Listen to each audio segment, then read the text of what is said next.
அஸ்ஸலாமு அலைக்கும் அன்பார்ந்த நெஞ்சங்களே, அல்லாஹ்வுக்கு என்ற உயரிய சிந்தனையோடு தம் வாழ்வை இறைவழியில் கழித்து நன்மைகள் மூலம் ஜொலித்திட துடிக்கின்றனர் ஒவ்வொரு மானிடரும்.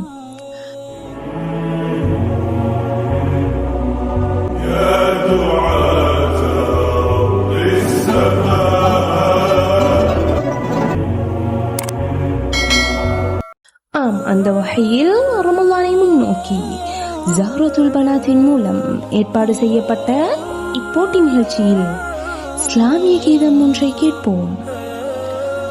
இதனை வழங்குகின்றார் உடுதனியவை சேர்ந்த ஹப்சா இமாம் அலி. இதோ உங்கள் பார்வைக்கு விருந்தாக.